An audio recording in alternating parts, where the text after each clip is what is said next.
Hello friends, இன்றைக்கி நம்ம என்ன பார்க்க போகிறோன்னா தேர்ஸ்டே லன்ச் ரெசிபி முள்ளங்கி பொரியல் தான். ஃபர்ஸ்ட் நம்ம வந்து 2 ஸ்பூன் அளவுக்கு கடலைப்பருப்பை இந்த மாதிரி ஊற வச்சுக்கலாம், நல்லா வாஷ் பண்ணிவிட்டு. இப்போது மிஸ்டர் ராடிஷ் எடுத்து இந்த மாதிரி தோலெல்லாம் சீவிட்டு குட்டி குட்டியாக கட் பண்ணிவிட்டு ஒரு தடவை லைட்டாக க்ளீன் பண்ணி அந்த தண்ணியெல்லாம் எடுத்துகிட்டு உப்பு போட்டு வச்சுக்கோங்க. இது எதுக்குன்னா நம்ம வேக வைக்க போகிறோம். அது கூடவே வந்து இந்த கடலைப்பருப்பு ஊற வச்சோம்ல, அதுலேயும் லைட்டாக உப்பு போட்டு குக்கரில் ரெண்டுத்தையும் ஒன்றா வச்சு வேக வச்சுடுங்க. இது வேகிறதுக்குள்ளே நம்ம தாளிப்பு ரெடி பண்ணலாமா? வாங்க. ஒரு கடாயில் கொஞ்சமாக எண்ணெய் விட்டு ஒரு ஸ்பூன் கடுகு அண்ட் உளுத்தம்பருப்பு 2 காஞ்ச மிளகாய் குட்டி குட்டியாக கட் பண்ணி சேர்த்துக்கோங்க.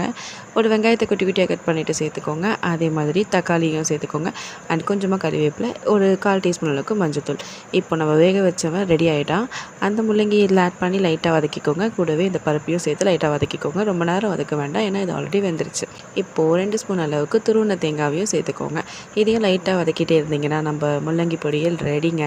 இதே மாதிரி நீங்களும் ட்ரை பண்ணி பார்த்துட்டு கமெண்ட் பண்ணுங்கள் அண்ட் லைக் பண்ணுங்கள், ஷேர் பண்ணுங்கள், சப்ஸ்கிரைப் பண்ணுங்கள். டாடா பாய்.